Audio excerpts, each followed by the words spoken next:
நீங்க போர்ட்ஃபோலியோ பத்தி சொல்லிருந்தீங்க. Portfolio diversification எந்த அளவுக்கு சார் முக்கியம்? இல்லை கண்டிப்பாக போர்ட்ஃபோலியோ டைவர்சிஃபிகேஷன் வந்து நாங்கள் ஒரு கஸ்டமரை பார்க்குறப்பையோ ஃபஸ்ட்டு மேண்டேட்டரியாக சொல்கிறது வந்து அசெட் கிளாஸ் டைவர்சிஃபிகேஷன். நம்ம ப்ரொடாமினண்ட்டாக எல்லா அசெட் கிளாஸ்லேயும் டைவர்சிஃபை பண்ணிக்கிறது வந்து ஒரு ரிஸ்க்கை கம்மிப்படுத்துகிற மாதிரி தான்.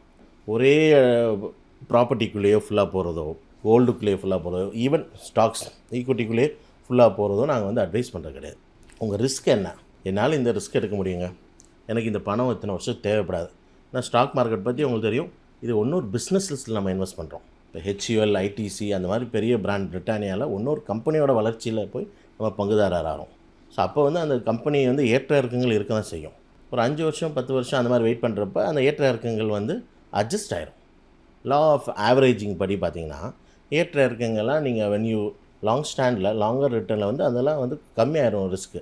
ஸோ அந்த மாதிரி இருக்கிறதுக்கு உங்களுக்கு டைம் ஃப்ரேமுக்கு நீங்கள் இருக்கீங்கன்னா தான் இந்த இதுக்குள்ளே வரணும். இல்லையாட்டி நம்ம நாடு ஃப்ரீயாக FDக்குள்ளே போட்டு உட்காந்துக்கணும். கம்மியான ரிட்டர்ன்ஸ் வரும், இன்ஃப்ளேஷனே பீட் பண்ணாது, இருந்தாலும் நம்ம அதுக்குள்ளே தான் இருக்கணும். ரிஸ்க் எடுக்கிறேன் கொஞ்சம் என்னோடய பேஸ் வந்து என்னென்னு தெரிஞ்சுக்கிட்டு அந்த போர்ட்ஃபோலியோ டைவர்சிஃபை பண்ணிக்கிறது பெட்டர் மேடம். இது ஒரு ஆளுக்குன்னு இந்த ஃபேக்டர் கிடையாது.